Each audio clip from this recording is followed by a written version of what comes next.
so perfect, they never fail me. I know you are good all the time, and through the storm, yet I will praise you despite it all. Yet I will sing through good or bad. Yet I will worship, for you remain the same, King of Kings.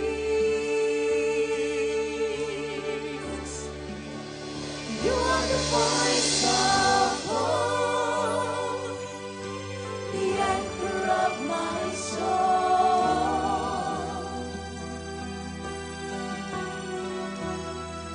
Where there seems to be no way, you make it possible. You are the Prince of Peace. Amidst adversity, my lips will shout for joy to you, the Most High. Oh yes, we can shout for joy.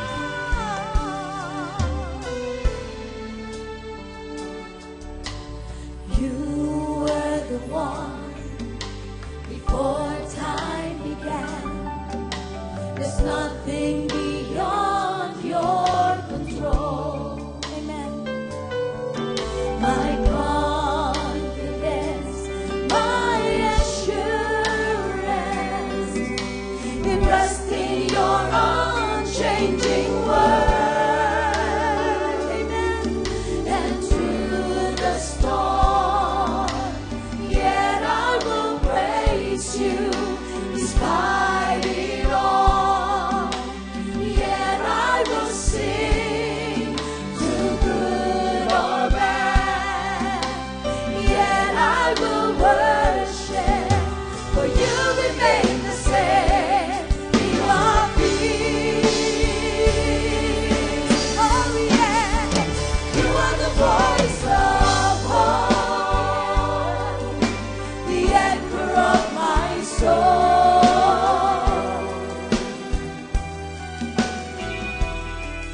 Where there seems to be no way,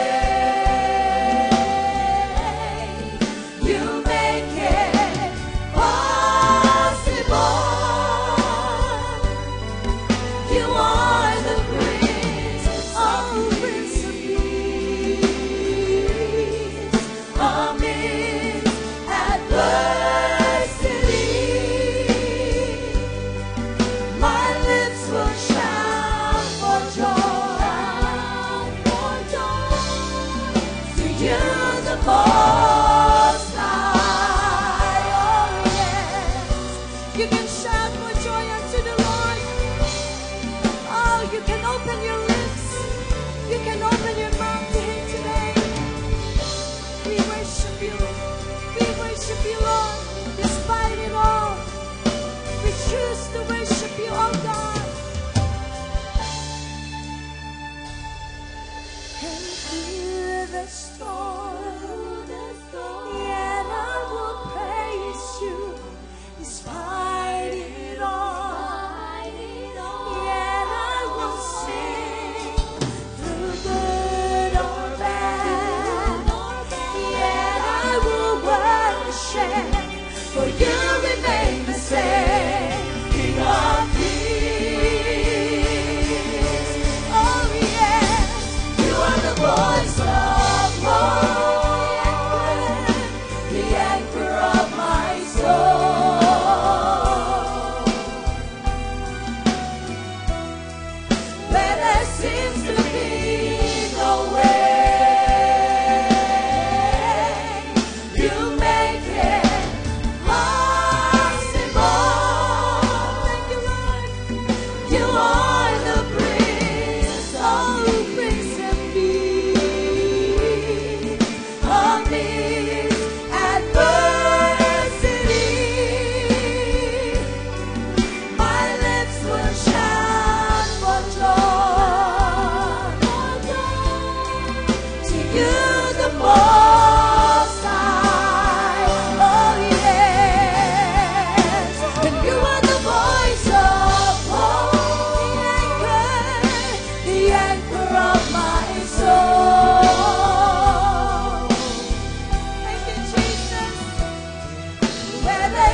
Hallelujah, Lord. We worship you. We honor you this morning. We welcome you in our midst today. Holy Spirit of grace and Spirit of life. Hallelujah. Hallelujah. Hallelujah. Look upon your people today, Lord. We are longing to hear your voice, to hear you speak to us. Words of life, words of encouragement. Our hearts are ready. Hallelujah. Hallelujah. Hallelujah. Hallelujah. The Lord is here. The Lord is here. Madami po sa atin, we are at the end of our ropes. Discouraged, depressed, about to give up. Give up on our dreams, give up on our businesses, give up on our lives. This morning, the Lord is here to minister to you. The voice of the Lord is here. When death is at your doorsteps, the Lord is here to save. Amen. So, nais ko po sa umagang ito, let us allow the Holy Spirit to just minister to each one of us today. I'd like to open the altar for you. So, kung nandun po kayo sa edge ng buhay ninyo, you are at the end of your rope, you're about to give up, you don't know what to do, the Lord will meet you today. Amen. Amen. May problema kayo sa buhay nyo, sa kalusugan ninyo, sa pamilya ninyo. Alam nyo po, ang death hindi lamang sa katawan. Pwede sa pangarap, pwede sa mga plano ninyo sa buhay. And today, let us allow the Holy Spirit through us to speak life to you today. Amen? Amen. Are you ready to receive? Sige po, nandito po ang ating mga pastor na mananalangin po para sa bawat isa sa atin. Amen? So if you feel more comfortable sitting down, yung iba, if you want to just come to the altar and receive your life from God, I invite you to come. Speak life. Hallelujah.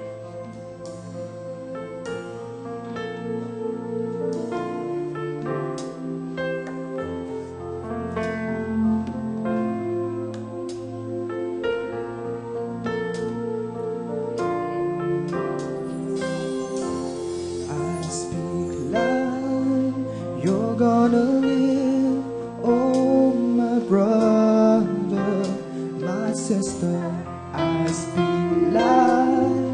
You are the head and not the tail, you will prevail. I speak life. Don't give up the fight for your life.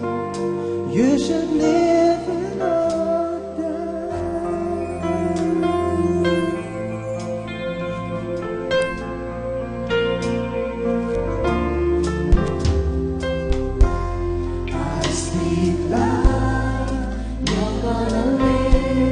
Oh, my brother.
kayo dumating sa Rema.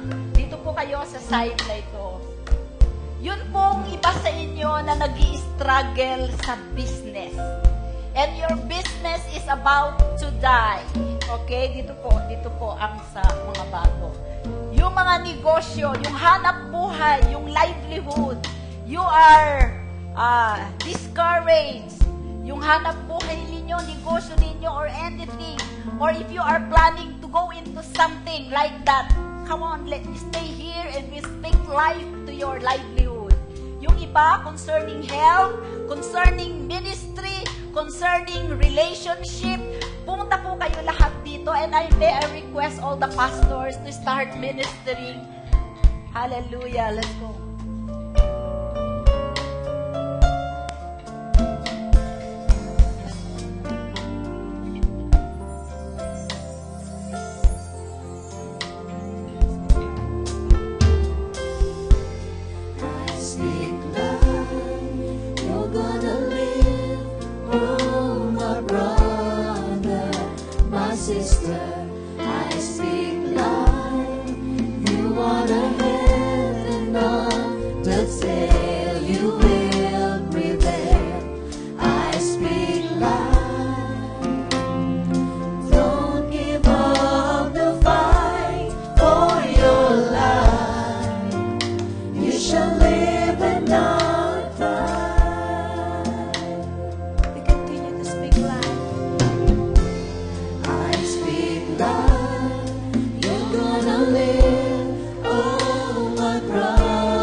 sister, I speak life. You are the head and not the tail. You will prevail. I speak life. Don't give up the fight for your life. You shall live and not die. Let's continue to speak life. I speak life. Even to our You're brother, gonna even live. to our sister beside us. My Come on. brother, my sister, I speak life. You are the head and not the tail. You will prevail. I speak life. Don't give up the fight for your life. You shall live and not die. Pwede po nating sabihin yan sa ating mga katabi. I speak life to you, sister. Come on, let's all sing. I speak life. You're gonna live. Oh, my brother, my sister, I speak life. You are the head and not the tail. You will prevail. I speak life. Don't give up the fight for your life. You shall live and not die. We can continue to say it again and again. Let's speak life. Speak life to your sister. I speak life. You're gonna live. Oh, my brother, my sister, I speak life. You are the head and not the tail. You will prevail. I speak life. Don't give up the fight for your life. You shall live and not die. Oh, we speak life. We continue to speak life. I speak life. You're gonna live. Oh, my brother, my sister, I speak life. You are the head and not the tail. You will prevail. I speak life. Don't give up the fight for your life. You shall live and not die.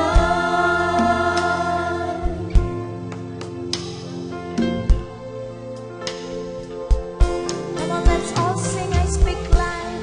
I speak life. You're gonna live. Oh, my brother, my sister, I speak life. You are the head and not the tail. You will prevail. I speak life. Don't give up the fight for your life. You shall live and not die.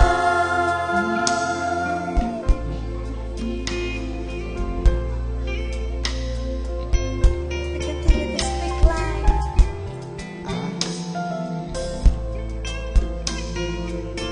Sa ating pong mga nakaupo, we can also speak life to our sister beside us. Amen. Or to our brother beside us. God has given us the power to speak life to everything.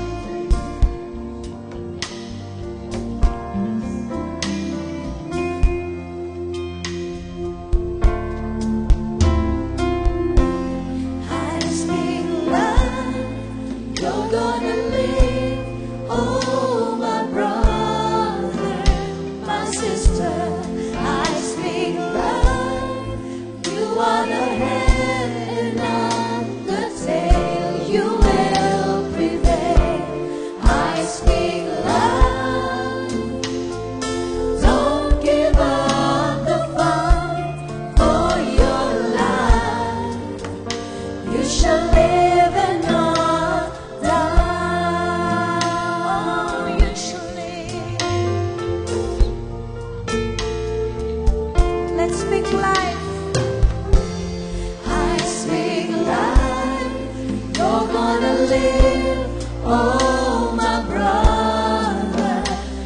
sister, I speak life.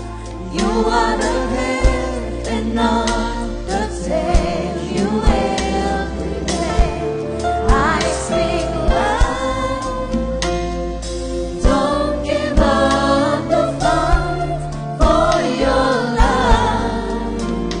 You shall live and not die. Oh, you shall live and not die. You shall live and not die. Yes.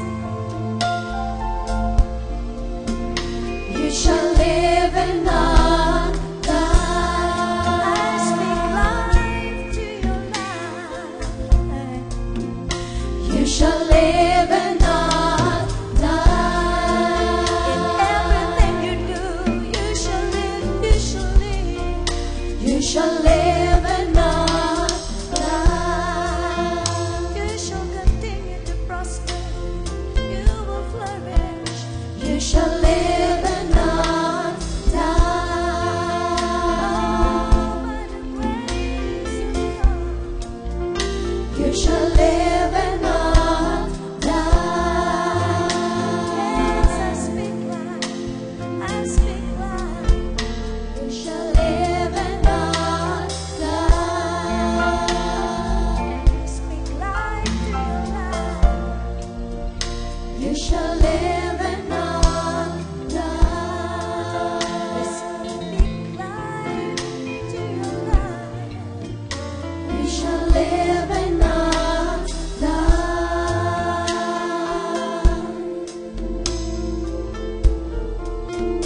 You shall live and not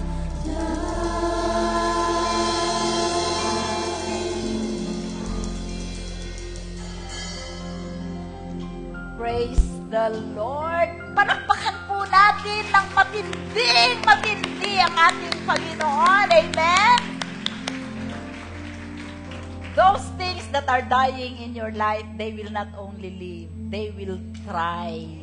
Amen? And prosper. Amen? Glory to God. Hallelujah. Hallelujah. Are you ready for the word? Hallelujah. Are you ready? Okay, let's open our Bibles on 2 Corinthians 4:13.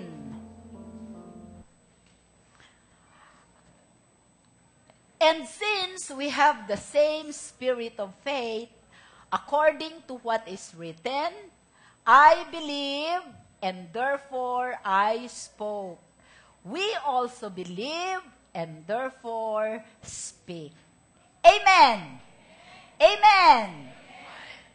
Yesterday pala, last Sunday, ang topic po natin ay developing our faith in our confession. Amen? So, mahalaga po na pagka tayo po ay nagko-confess ng salita ng Diyos, meaning to say, we are saying the same thing that God has said, homologeo, we have to say it in faith so that it will produce results in our lives. So, today, we are going to study on what to say, when to speak, and when not to speak. Okay, so, say what you believe and don't what you don't believe, or say what you are afraid of. So, sabihin natin, say what you believe.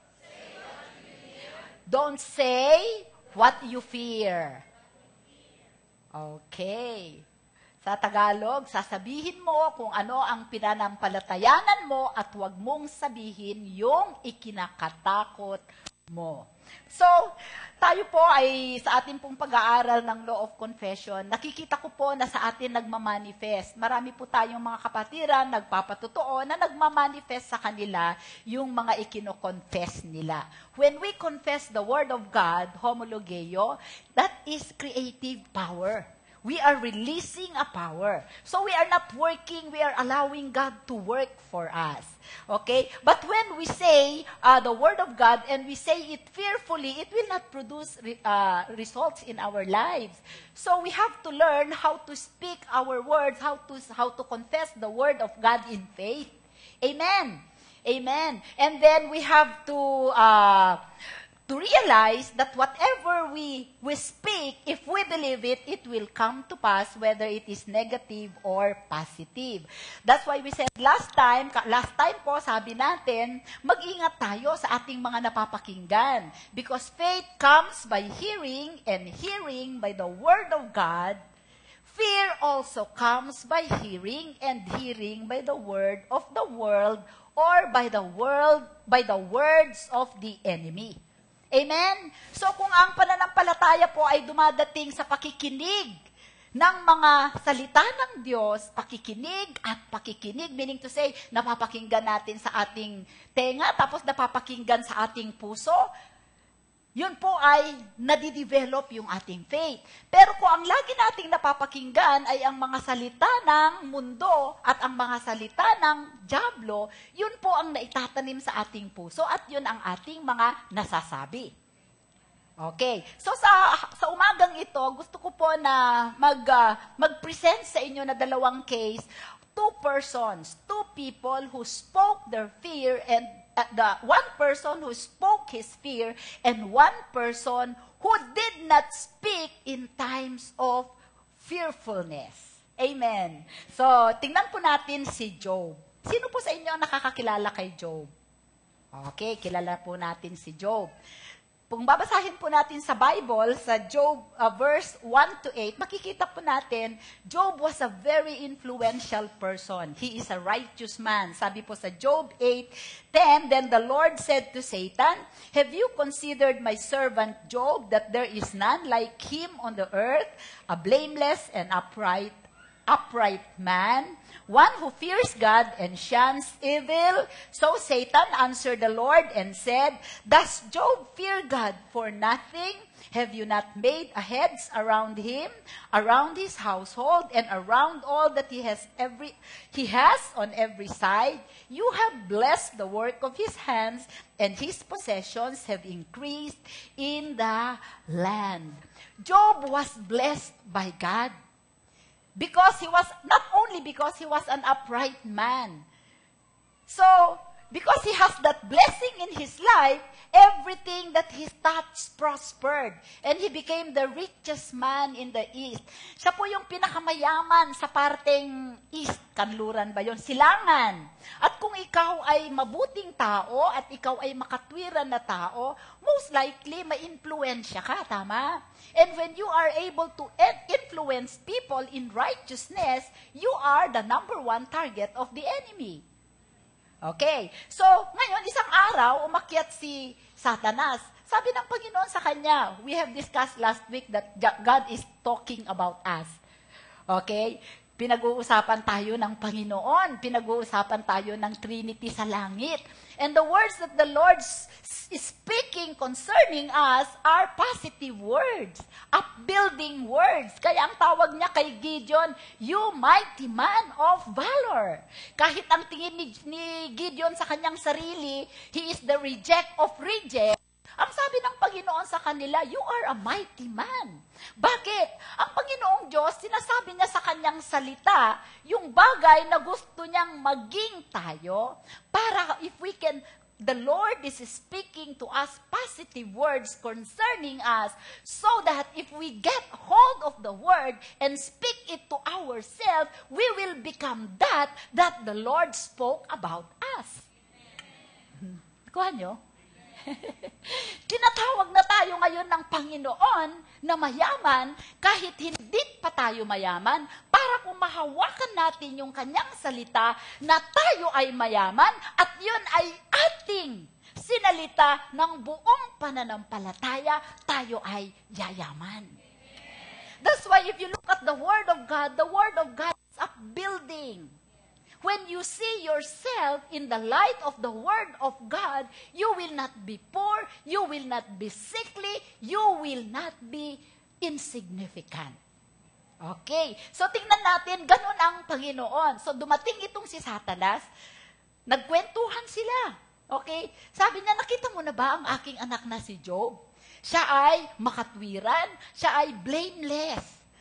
Ang sabi ni Satanas, sabi niya, ano ang sabi ni Satanas doon sa kanya? Does Job fear God for nothing? Have you not made a hedge around him? Alam niyo po, ang hedge, yun po ay mga shrubs or bushes noon na yun ang ating ibinabakod sa probinsya, di ba?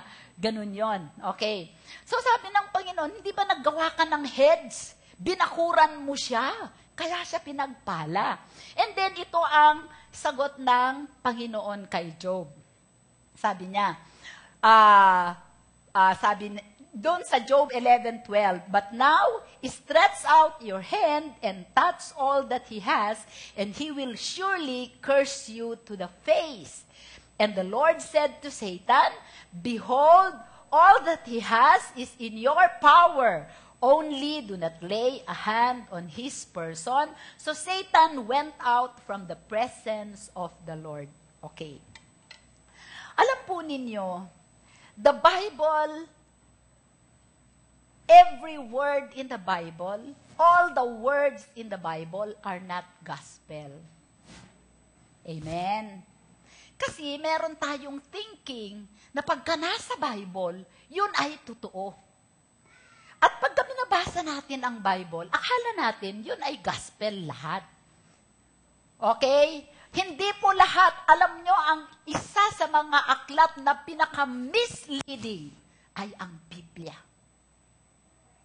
Hoy. In the same manner na ang pinakamalaking recruiter sa impyerno ay ang dyablo.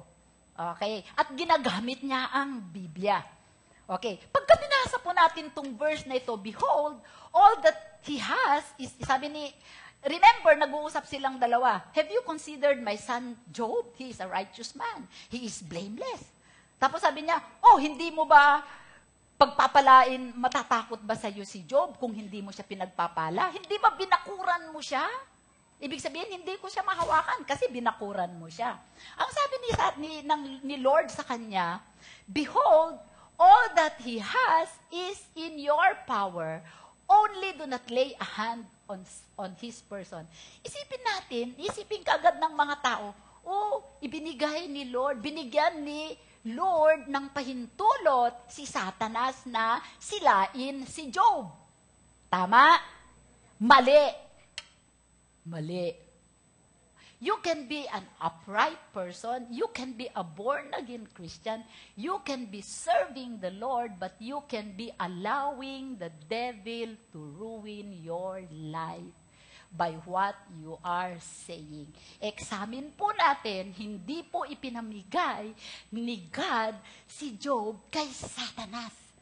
Ang sinasabi lang ng Panginoon kay Satanas, tignan mo kasi hindi nakikita ni Satanas na yung heads ng protection ni Job ay nawala.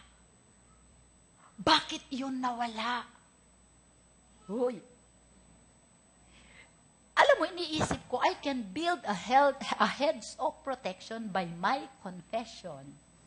Amen? And I can even destroy the heads of protection that God built for me by my confession. Kaya alisin natin yung kaisipan na, ang Panginoon, trinay niya si Job. Hindi po. Sabi po sa James 1:13, tingnan natin ang James 1:13. Let no one say, when he is tempted, I am tempted by God. For God cannot be tempted by evil, nor does He Himself tempt anyone. So God will not test us with evil. Amen. Amen ba? Okay, sa James 1:17, hindi ang Panginoon ang nagbigay kay Job, kundi merong ginawa si Job na pumasok ang sumpa sa kanyang buhay. Every good gift and every perfect gift is from above and comes down from the Father of lights, with whom there is no variation or shadow of turning. Minsan nahirapan tayong intindihin yan, but let's look at the Good News translation of that verse. Every good gift and every perfect gift present comes from heaven. It comes down from God, the creator of the heavenly lights, who does not change or cause darkness by turning. Hindi tayo tinatalikuran ng Diyos. And every good thing that we are experiencing today, it came from Him. At hindi niya binabawi ang mga bagay na binibigay niya sa atin. Even when He anointed Lucifer, the guardian cherub, when he fell down from heaven, hindi binawi ni Lord ang kanyang anointing. Even the wisdom of Lucifer, hindi niya binawi. Kaya alam natin, the devil is very crafty. Can you say amen? Okay. So, makikita natin na ang nangyari kay Job ay yung sinabi sa Proverbs 26:2, that a curse doesn't come without a cause. Like a fleeting sparrow, like a flying swallow, so a curse without a cause shall not alight. Alam natin, after ng verse 1, nakita natin, that after the Lord said, behold, sabi niya, Job now is in your power. Ano ang ginawa ni Satanas? Sinila niya, pinatay niya ang mga anak ni Job. Okay? Tawag dito. Basahin ba natin? So, lahat ng ari-arian ni Job, ninakaw. Lahat ng kanyang mga flock, ninakaw ng mga foreigners. At ang pinakamatindi sa lahat, yung kanyang anak na 10, 7 lalaki at 3 babae, nagpa-party sila, ay biglang may dumating na kidlat, sila lahat ay namatay. Okay? So ano ang dahilan at nagkaganon ang buhay ni Job samantalang siya ay righteous, makatwiran, mabuting tao? Tignan po natin sa Job 1:4, verse 5. His sons used to go and feast in the house of its on his birthday. Di ba pagka nagba-birthday tayo, silang magkakapatid, pagka nag-birthday yung isa, magpa-party sila. In turn, and they invited their 3 sisters to eat and drink with them. And when the days of their feasting were over, Job sent for them to purify and hallow them, and rose up early in the morning and offered burnt offerings according to the number of them all. For Job said, it may be that my sons have sinned and cursed or disowned God in their hearts. Thus did Job at all such times. Next verse. Meron pa tayong ibang translations dyan? Yan. Good news. God's Word translation. When they finished having their parties, Job would send for them in order to cleanse them from sin. He would get up early in the morning and sacrifice burnt offerings for each of them. Job thought, my children, they have sinned and cursed God in their hearts. Job offered sacrifices for them all the time. Job is sin conscious. Job is, and because of that, he is curse conscious. And because of that it came out of his mouth. And Job said, my children are sinning against God. Alam po ba ninyo, in the Old Testament, pagka nag-o-offer kayo ng burnt sacrifices, you do it once a year for the atonement of your sin. But because Job is so sin-conscious, he does it every time. He is full of fear. Amen. Can you say amen? Binibilang ni Brother Ton ang amen ko, nagagalit siya sa marami kong amen. Okay. So, nakita natin na nasa kanyang isip na lagi siyang natatakot. Okay, sa Job 1:21, sabi niya, so after na mangyari yung lahat ng yon, sabi ni Job, And he said, naked I came from my mother's womb, and naked shall I return there. The Lord gave, and the Lord has taken away. Blessed be the name of the Lord. Wrong. Is that true? No. The Lord does not take away. He gives, but He does not take away. He gives, and the devil steals. But the devil can only steal from your life if you will give him a room or an entrance. And the biggest entrance that you can give the devil is your fear. Amen. Because once you are fearful, your faith won't work. Okay. Okay. So, and then sa 122, tingnan natin. In all this, Job did not sin nor charge God with wrong. Even if she felt that way, hindi niya sinisi ang Panginoon or hindi niya blame ang Panginoon. Alam niyo, ang nakakalungkot, dito sa atin, even in the church, pagka pinagpapala tayo, sobra tayo nagpa-praise sa Panginoon. Pagka may nangyaring hindi maganda sa buhay natin, sinisisi natin ang Diyos.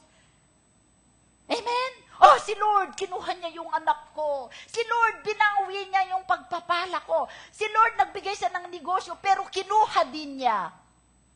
Amen? Binasa natin sa James 1:17. The good and perfect gift comes from Him without shadow of turning. Amen. Pangalawa, pangpitong amen ko na yon. Okay. That's why, later on, na-realize ni Job kung saan siya nagkasala sa Panginoon. Then let us look at Job 3:25. Na-realize niya later on, sabi niya, for the thing I greatly feared has come upon me, and that I dreaded has happened to me.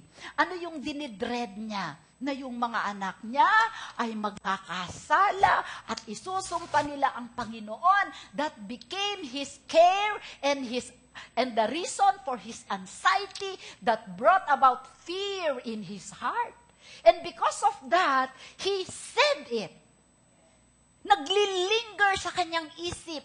Kaya every time na may ginagawa ang anak niya, magkakatuwaan lang yung mga anak niya, nag-o-offer na siya ng birth sacrifices. Ano kaya kung gano'n ang gawin ng mga magulang ninyo sa inyo? Mag-party lang kayo, mag-offer na, Amen? Magsabi lang kayo kumanta lang kayo ng secular song, mag-o-offer na ng birth sacrifices ang magulang ninyo kasi nagkasala na kayo. Nanood lang kayo ng huwag ka lang mawawala, mag-o-offer na ng birth sacrifices ang nanay nyo. Di ba? Sin consciousness. Okay. And then, later on, na-realize ni Job kung ano ang kanyang kasalanan. And then, sa Job 6:24, sinabi niya, teach me, and I will hold my tongue. Cause me to understand wherein I have erred. Meron ba tayong ibang translation dyan? Sabi niya sa NIV, teach me, and I will keep quiet. Show me what I have done wrong. So, na-realize niya kung saan siya nagkamali. Amen? Sabi niya sa Proverbs 6:2, you are snared by the words of your mouth. You are taken by the... Proverbs 6:2. You are snared by the words of your mouth. You are taken by the words of your... Meaning to say, nabibihag ka. Alam mo yung ensnare, parang yung naguhuli ka nagbibitag ka ng ibon, di ba? Yung bibig mo ang naglalagay ng bitag sa buhay mo. Yun ang ibig sabihin nun. So makikita natin, in the process of it is a very expensive way of learning. But we have to realize that when Job was living, the Bible was not yet written. Okay? Actually, ang Job ay ang unang-unang aklat na sinulat sa Bible. Hindi po ang Genesis. Yan ang unang-unang nasulat na aklat. At alam natin, walang revelation si Job sa character, sa pag-ibig, sa kalikasan ng Diyos. Wala din siyang revelation patungkol kay Satanas. Kaya he learned the hard way. Tayo ngayon, hindi na natin kailangan na katulad ni Job na mag-hit and miss tayo sa ating pakikitungo sa Panginoon at kung paano natin i-resist ang kaaway sapagkat meron na tayong Biblia. Hindi na tayo nakadepende sa sino man, kundi sa banal na Espiritu na siyang magbibigay sa atin ng discernment at revelation sa salita ng Diyos. So makita natin na ang fear ay napaka-powerful para tayo ay masila ng ating kaaway.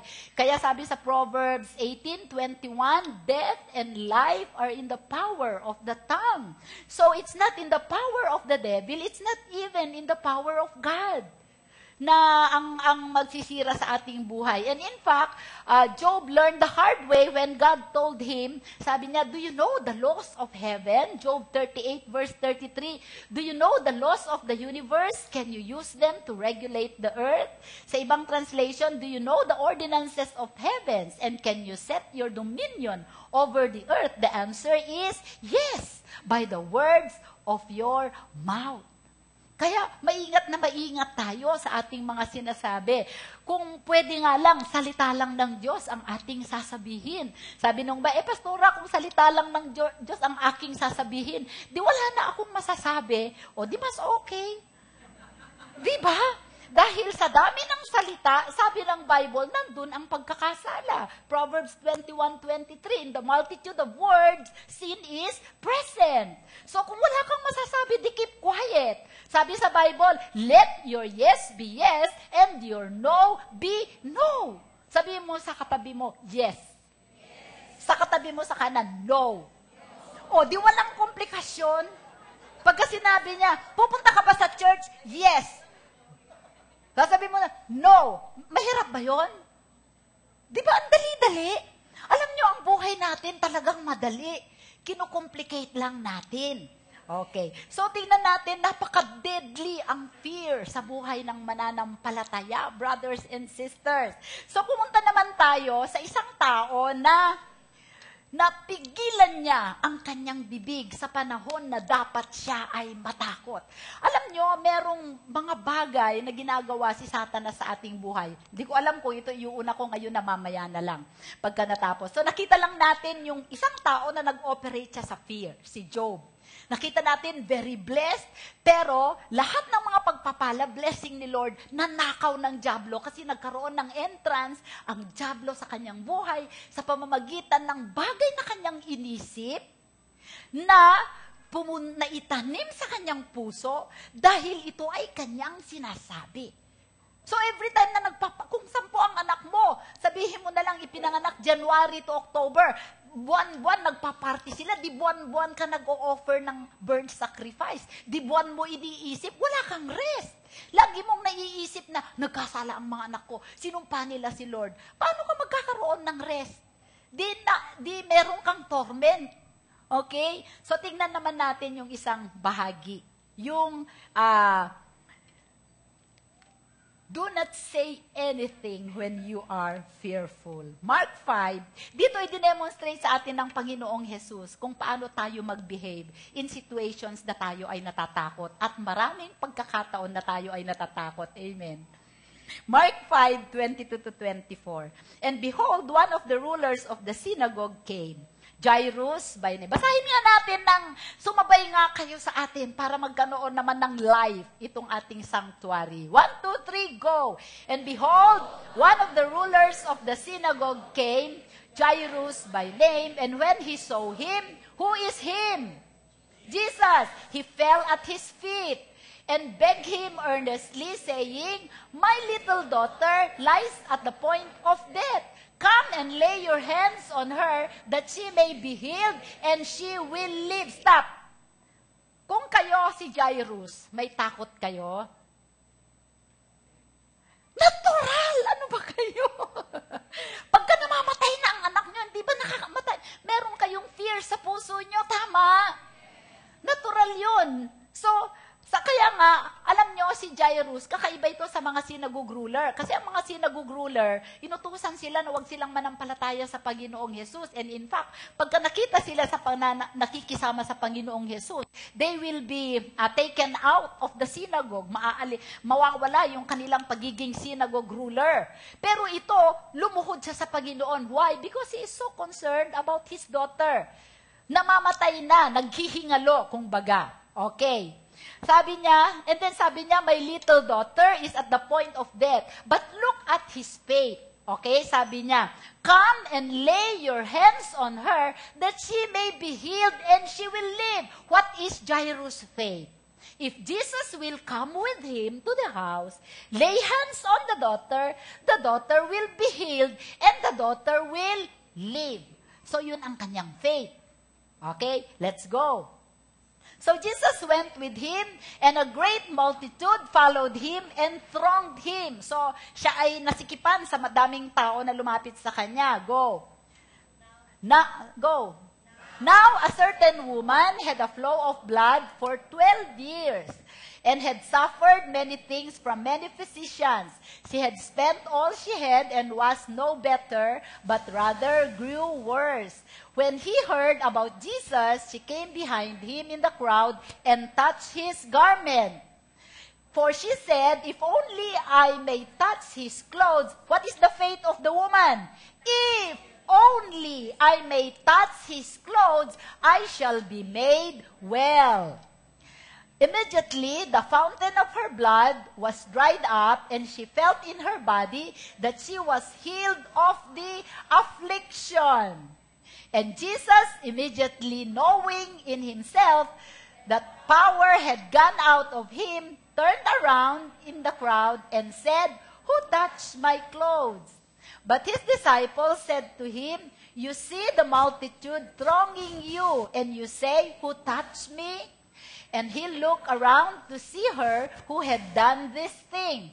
But the woman, fearing and trembling, knowing what had happened to her, came and fell down before him and told him the whole truth. And he said to her, daughter, your faith has made you well. Go in peace and be healed of your affliction.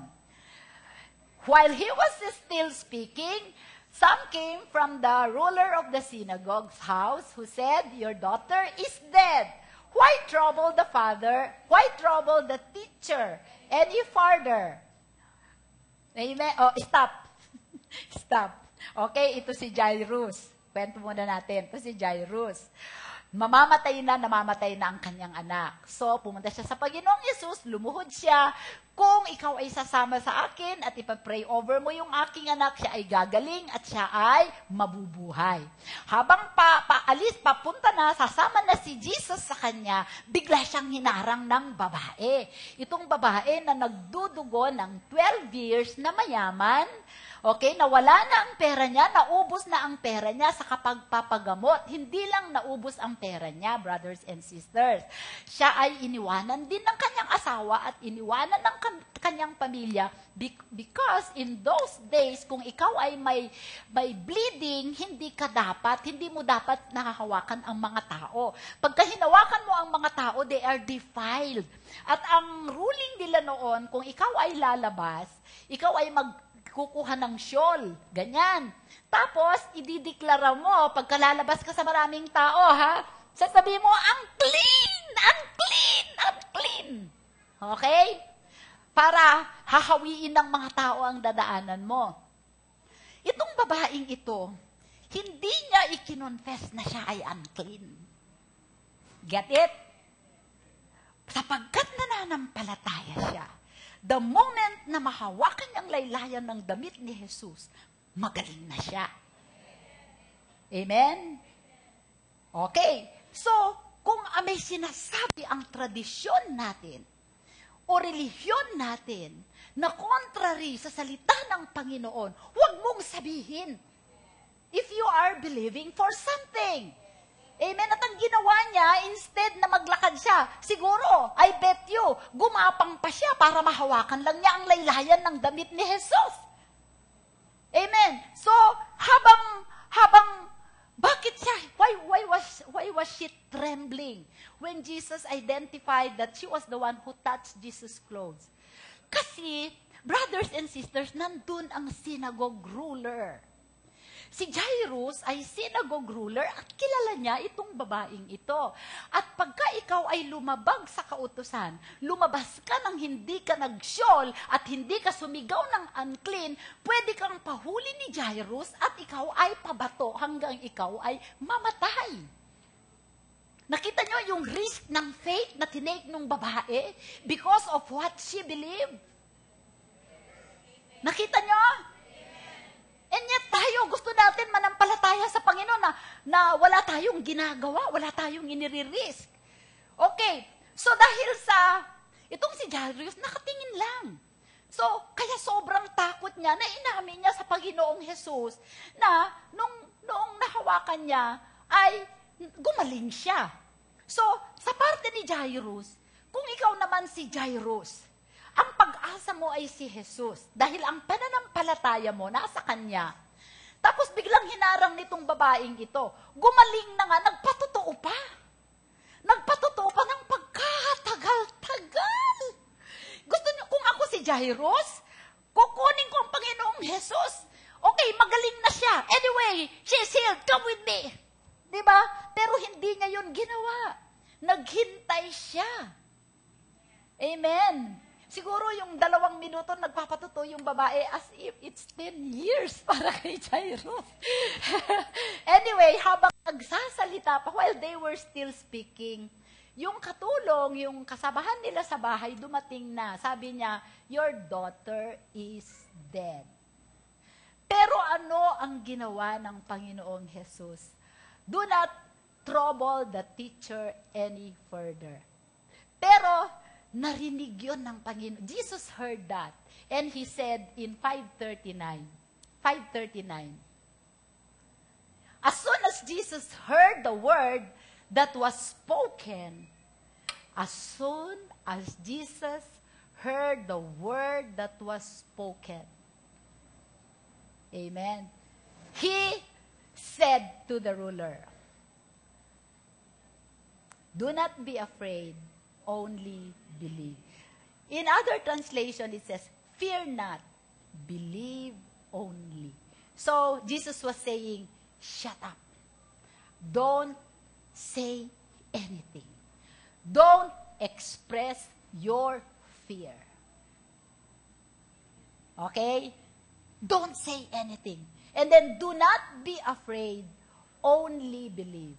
And He permitted no one to follow Him except Peter, James, and John, the brother of James. Bakit? Bakit? Some people will deplete your faith. Some people will bring fear into your heart. Jesus is activating His faith. If you are on a faith project, don't associate with people who do not believe in what you are believing for. Amen. Para kasi madideplete yung ano ninyo, maaano yung faith ninyo pagkakasama ninyo sila. Okay, next. Then he came to the house of the ruler of the synagogue and he saw a tumult and those who wept and wailed loudly. In those days, sa Palestine, pagka may namamatay, merong for hire na mga, ano nga yun? Criers, crying ladies. They were hired to just cry, to just groan and cry. And then, Jesus said, so sabi ni Jesus sa kanila, next verse, sabi niya, when he said to them, why make this commotion and weep? The child is not dead, but sleeping. And they ridiculed Him, but when He had put them all outside, He took the father and the mother of the child and those who were with Him and entered where the child was lying. Bakit kailangang sabihin niya that the child is sleeping, she is not dead? That is to activate His faith and the faith of the disciples around Him. Okay? Okay? Then he took the child by the hand and said to her, Talita kumi, which is translated, little girl, I say to you, arise. Next verse, immediately the girl arose and walked, for she was 12 years of age, and they were overcome with great amazement. It could have been a different story if Jairus was afraid. Okay? Pag sinabi niya, patay na pala eh, wag na lang tayong tumuloy, wala na. Amen? But you notice how silent he was. Actually, within himself, siguro kung ikaw namatayan ka ng anak, siguro magwa-wail ka din, di ba? Di ba? Remember the widow, the widow in 1 Kings, 2 Kings, yung widow na namatay yung anak niya, okay, na yung si Prophet Elijah, nung tinanong ni Elijah, nung pumunta siya doon kay Elijah para i-report na namatay niya yung anak na ibinigay sa kanya ng Panginoon, sabi niya kay Elijah, how is the child? How is the boy? Sabi ni Elijah sa kanya. Sabi niya, all is well. But she left the boy dead in the prophet's bed. Pero pagdating doon kay Elijah, nung tinanong ni Elijah, how is the boy? Sabi niya, all is well. Amen. So, ang laki pong diferensya, yung kung ano yung mga bagay na nakikita natin. If we believe God in His Word, then we only speak the Word of God. At ang nakita natin dito na napaka-effective na tool ng kaaway para baguhin ang confession natin. Alam nyo ba na ang Panginoon ay may magandang plano sa buhay natin? Remember the Israelites when they were in the wilderness, sabi ng Panginoon, your destiny is the promised land. Okay? So pagpunta nila, habang sila ay pupunta sa promised land, ano yung mga salita? They keep on murmuring, they keep on blaming God, and then sabi ng Panginoon, kung ano ang narinig ko na sinabi ninyo, that I will do it to you. Remember that there was changing of plans. And the changing of the plans of God in our lives happens because of what we say. Sabi sa Jeremiah 29:11, I know the plans I have for you, plans to prosper you and not to harm you and give you a future. But when you say the opposite of God's plan in your life, the Lord cannot do anything but to change the plan. Amen. Your words will determine the destiny of your life. It has the power to direct. It has the power to destroy. Your tongue has the power. Later on, pupunta tayo sa James. Sabi ni James, your tongue has the power to direct, like the rudder of a boat, of a ship, and like the bit in the horse's mouth. It has the power to direct. It has the power to destroy, like a fire. And it has the power to satisfy or delight, like a tree or like a fountain. But the choice is yours. By the words you speak, and by the words that you withhold speaking. Amen. Yung pipiliin ninyo na hindi sasabihin kahit gustong-gusto ninyong sabihin. But the devil has weapons to get us to say what he wants us to say, rather than saying the word of God. Instead of saying what we believe, oftentimes we say what we fear instead of what we believe. And there are three things that the devil uses to get us to speak his language rather than speak the words of God. Number one, he uses cares. And the cares of this world will choke the word. Okay? Another one is worry. And the third one is fear. What is cares? Ano yung cares na ginagamit sa atin ng dyablo na weapon para tayo ay magsalita ng hindi natin pinananampalatayanan? Kaya ang sinasabi natin ay yung mga bagay na kinakatakutan natin. Okay? Yun ay ang cares ay, sabi po dito sa aking definition, cares. Before we go to the tool of the enemy, one of the things that will keep us from speaking words of fear is being convinced that the Lord loves us. Amen. The love of God will keep us from speaking our fears. Sabi po sa 1 John 5, 4:17 to 19, sabi niya, love has been perfected among us in this, that we may have boldness in the day of judgment, because as He is, so are we in this world. And then, there is no fear in love, but perfect love casts out fear, because fear involves torment, but he who fears has not been made perfect in love. Question natin is, how can I be fearless? So, oftentimes, maglalagay ng dyablo ng mga bagay na ikakatakot natin. Okay? Para yung mga lumalabas sa bibig natin, especially if we do not read and meditate the Word of God regularly. If we are not planting the words of God in our hearts when pressure comes and when trial comes, ang nasasabi natin ay yung salita ng mundo kaysa yung salita ng Diyos. Tama. So ang mahalaga, paano ko ilalagay sa aking puso ang mga salita ng Diyos? Napakasimple po. Kung mahal na mahal mo ang Diyos, mahal na mahal mo ang salita. Amen? Because you cannot love God if you don't love the Word. Because the Word is God. God is the Word. Okay? So the only thing, kasi question natin, ay Pastora, how can I not be fearful, or how can I be fearless in my walk even if I am a Christian? Ang answer lang po talaga dyan is being mature or being perfect in the love of God. Being perfected in the love of God. Okay? Kasi sabi niya, perfect love casts out fear.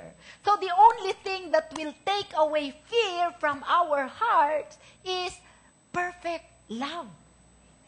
Pero kaya nga sabi ko nung Friday, do we really understand the love of God?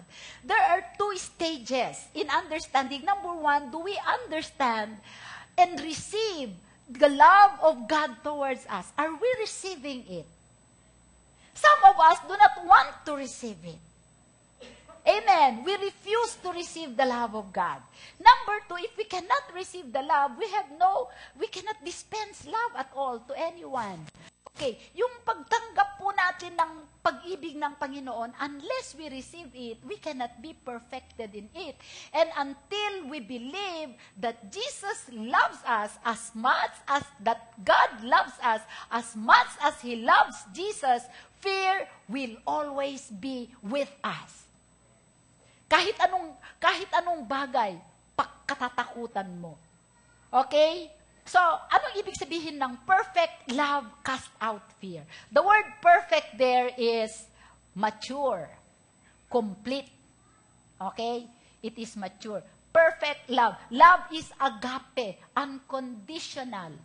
Okay? Redeeming, sacrificial. You did not deserve it at all. It's something that is given to you for free.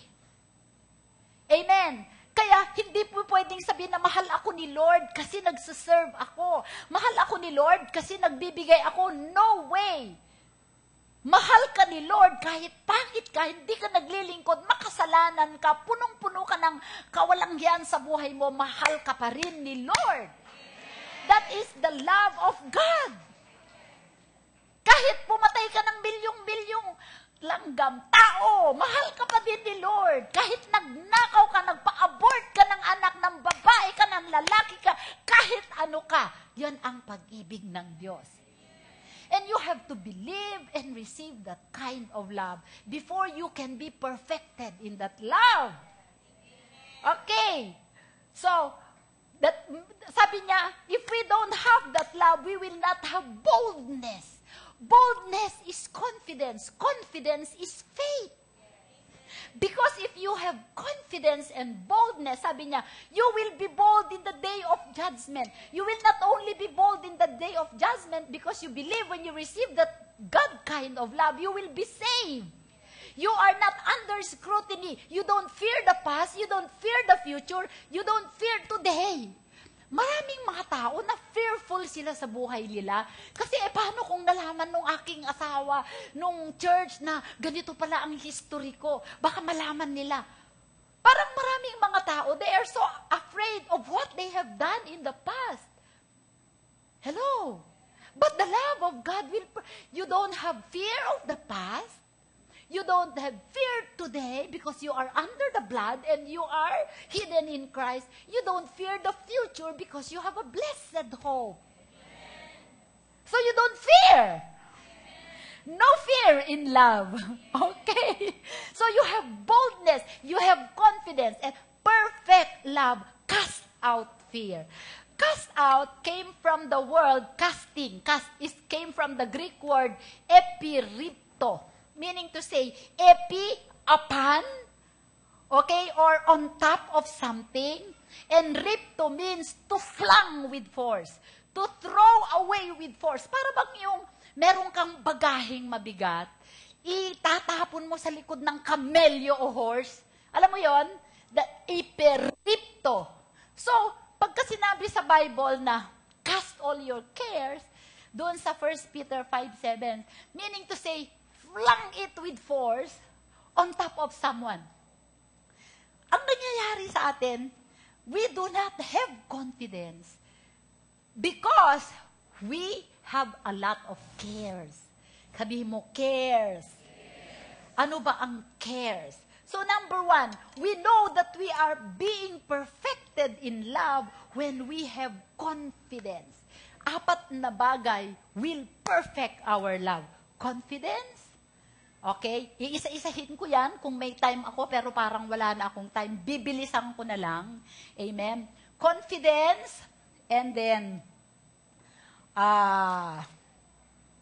honesty, joyful obedience, and victory. You know that you are being perfected in the love of God. So what? You no longer fear anything. Wala kang fear sa buhay mo.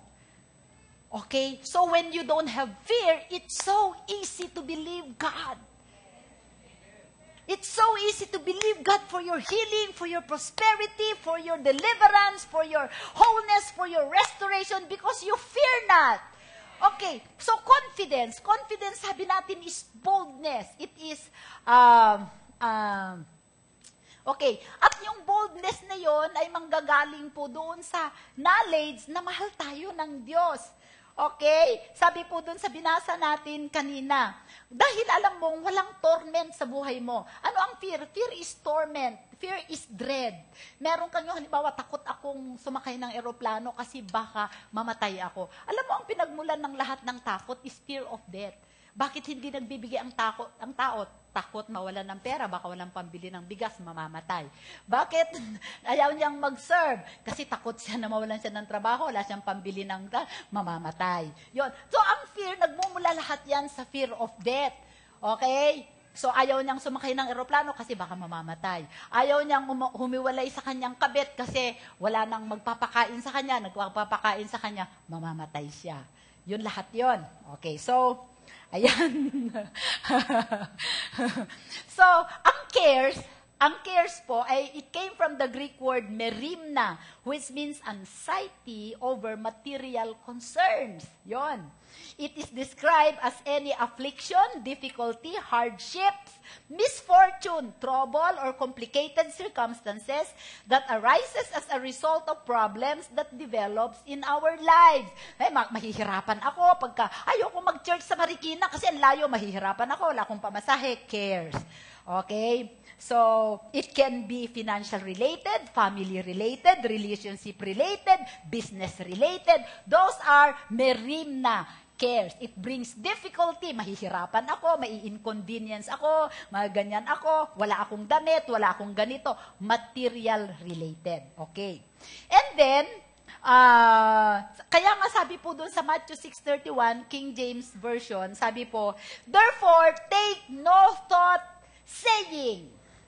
Take no thought saying. Huwag mong isipin at i-meditate ang cares mo, kasi pagka mineditate mo, sasabihin mo yan. At pagka sinabi mo yan, maa-activate yan sa buhay mo. Wala akong, pinapamabulsa mo, wala akong pera. O, wala ka talagang pera. Amen. Okay. Worry. Ang isa sa mga bagay that takes our confidence away is worry. Ang worry, ang example po nito ay yung anxiety doon po sa Philippians 4:6. Ano sabi niya? Don't be anxious for nothing. Be anxious for nothing, but in everything, by prayer and supplication, with thanksgiving, let your request be made known to God. The word anxious there, dalawa ang pinagmulan. Actually, is anxious is merimna plus biotikos, meaning life. Don't be worried about your life. Ang worry doon sa isa kanina na merimna is wala akong pambili ng ganito, wala akong damit, wala akong mga material possessions. Ito naman is anxiety over the happenings, episodes in your life. For example, ako, ay, ano kaya ang mangyayari sa akin pagka 75 na ako? Ang tagal pa nun! Ganyan ang mga tao, di ba? Paano pagka kaya nag-retire ako, wala na akong trabaho? Ano kayang mangyayari sa akin? Ang tagal pa nun. 25 ka pa lang ngayon. 65 ka pa magre-retire. Ano kaya pagka nawala ng paano kaya pagka nilusom ng Israel ang ganito? Ano kaya ang mangyayari? Paano kaya kung tayo naman ang maisipan ng Syria na paputukan ng cyanide bomb? Yon ang ibig sabihin ng anxiety. Against yung sa merimna at saka merimna plus biotikos. Di ba ganun tayo? Niisip natin, nandito pa lang tayo, ano kayang ulam mamaya? Wala tayong ulam. Yan, niisip nyo, ano kayong susunod ko bukas? Mga cares. Okay. At pagka nag-dwell ka dun sa mga cares mo, dun sa mga anxieties mo, ano kaya ang mangyayari pagka yung mga taxes na natin, nakuha na lahat, nalagay na lahat na pork barrel, wala na tayong pambili ng bigas. Amen? Naunawaan ninyo ako? Okay. And then, once na yan ay na-precipitate yan sa heart nyo, magkakaroon kayo ng torment at saka fear. So, wala na kayong confidence. Hey, hoy. So, paano pa mag-work ang faith nyo? Wala na kayong confidence. Kaya sabi sa Bible, take no thought saying, where do we get our food? Where will I be 25 years from now? Ako, sana kaya ako pagka 100 years old na ako? Amoy lupa ka na. Okay. Number 2, to be perfected in love. Ang evidences that we are being perfected in love. Alam nyo, the less ng cares natin about the things around us, hindi naman yung uncaring tayo. Pero yung mga bagay na, alam mo, para sa sarili mo, para sa sarili, hindi para sa iba. Hindi tayo nagmamature. Number 2 is honesty. Tapusin ko lang po ito. 1 John 4:20-21. Someone says, I love God and hates his brother. He is a liar. For he who does not love his brother whom he has seen, how can he love God whom he has not seen? And this commandment we have from him, that he who loves God must love his brother also. Ang isa sa mga nakakapagod sa buhay natin is when we are afraid and we pretend to be what we are not. Amen. Hindi ba nakakapagod yung, mahal ko si Lord, pero nagpe-pretend ka lang? Paano kung ang ginagawa mo kasi piniplease mo yung tao? Ang mga bata, mahilig silang mag-pretend. Amen? Isang indicator lang na mahal mo ang Panginoon, na perfect ka sa love mo when you get to love other people who are unlovable. Amen. Instead of pretending. Alam mo, there are people who live to please people rather than living a life that is free. Kailangan kong pumunta sa church kasi magsuserve ako. Pero pretend ka lang, hindi mo naman talaga mahal si Lord. Puro pretension. Alam mo, ang ibang salita sa pretension is, when Adam and Eve fell in the garden, they started to be guilty. And so that they are acceptable, they think, to God, di ba? They covered themselves with, di ba? Yung covering na yon, that is pretense. Ang hirap kayang mag-pretend. Pretend you're happy when you're blue. Pretend you're rich when you're not. Diba? Ang hirap. Pinakamahirap yung mag-pretend kang mayaman na hindi ka naman. Pupunta ka sa, meron ka bang silver na ano dyan, na diamond, pahiram? Kasi pupunta ako sa ganun. Diba? Immature Christian who is not growing in his love for God, they think they have to impress God and they have to impress others. Hindi po tayo nag-grow. Kasi kung nagpe-pretend lang tayo, wala tayong confidence before God. Halimbawa yung, para ma-qualify ako sa Sagip Eskwela, kailangan lagi akong ganon, mag-attend, lagi, Mahirap po yun. It requires spiritual honesty, brings peace and power. Minsan sabi ko nga, okay ba na tanungin ko si Lord? Okay, kausapin mo ang Panginoon, Lord. Parang hindi ko nauunawaan ang pag-ibig mo sa akin. Ituro mo sa akin. I mean, di ba? Kailangan maging open tayo. After all, ang Panginoon, bukas ang buhay natin kay Lord. Number 3, joyful obedience. Whoever believes, 1 John 5:1-3, whoever believes that Jesus is Christ, is the Christ, is born of God, and everyone who loves Him, who begat also loves Him, who is begotten of Him. Ang hirap yata itong translation nito. By this we know that we love the children of God, when we love God and keep His commandments, for this is the love of God, that we keep His commandments. Alam niyo po, ang ipangatlong indicator na nagmamature tayo sa pag-ibig ng Diyos.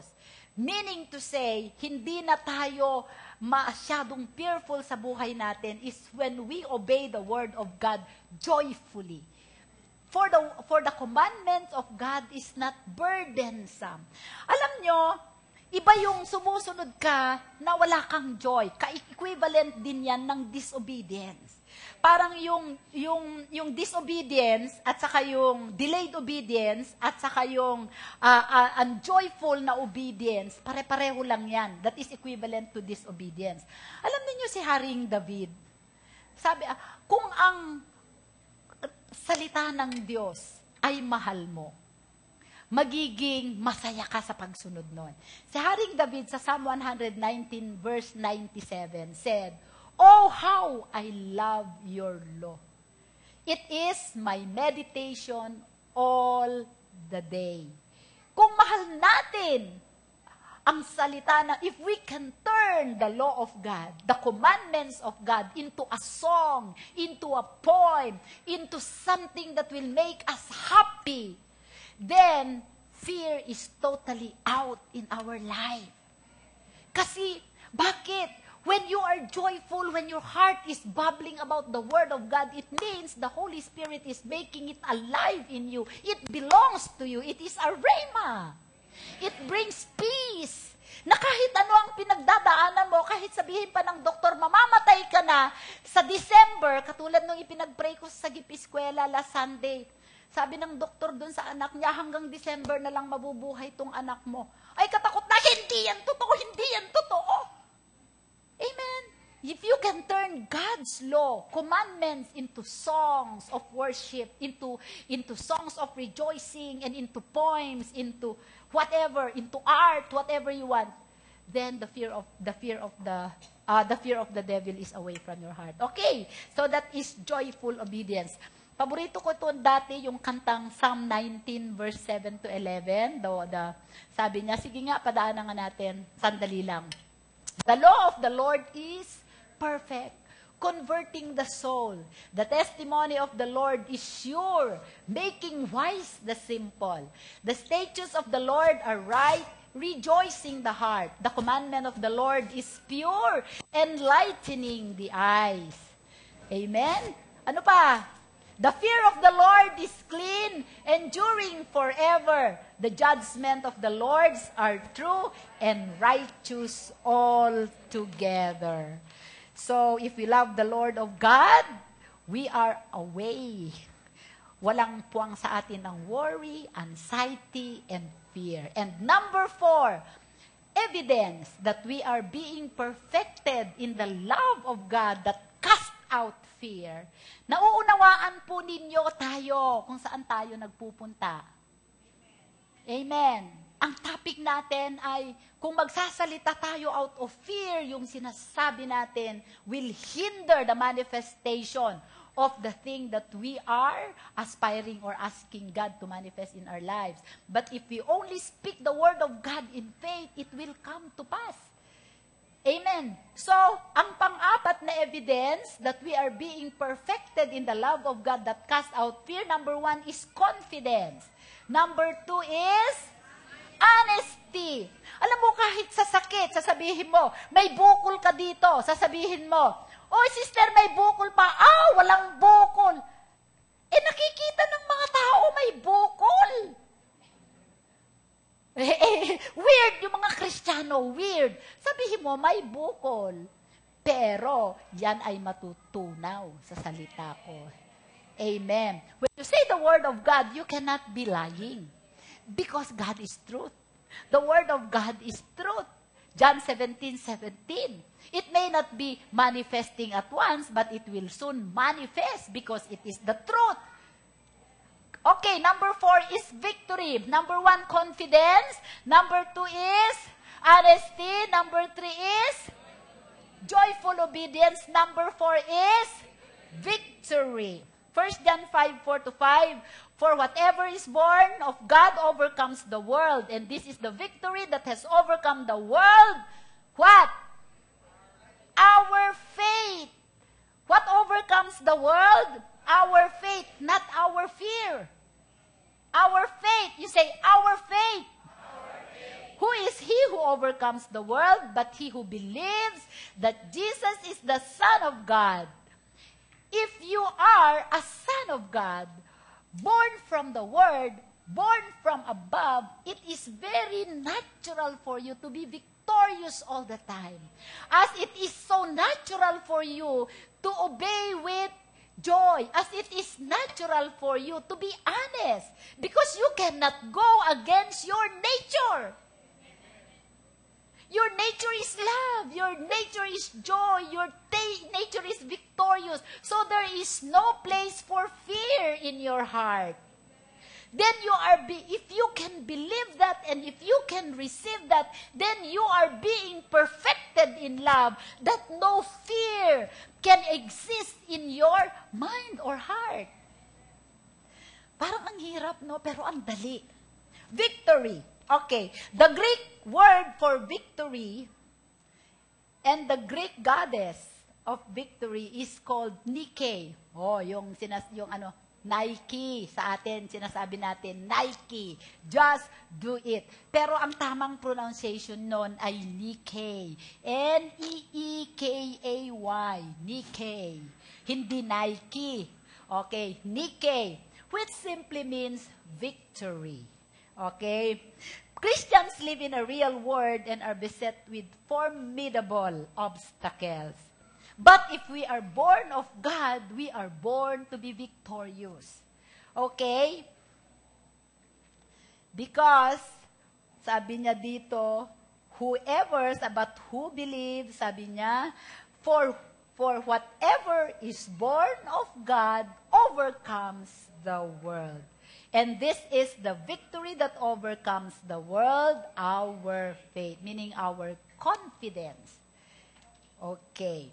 So, our victory is the result of faith. It is not the result of fear. If we learn to grow in love. Question ko, are you being perfected in the love of God?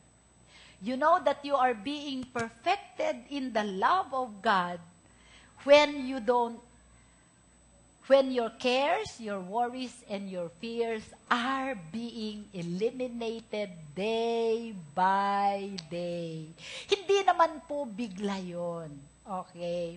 One of the things that caught my attention is that when you are being perfected in the love of God, meron siyang isang indicator, there is rest. Hindi kayo magi-struggle, hindi kayo madidepress, wala kayong sleepless nights, wala kayong masyadong iniisip. Sabi sa Hebrews 4:11, tingnan natin, last 2 verses na tayo. Let us therefore be diligent to enter that rest, lest anyone fall according to the same example of obedience. In the Bible, sabi niya, let us labor to enter into the rest of God. What is that place of rest?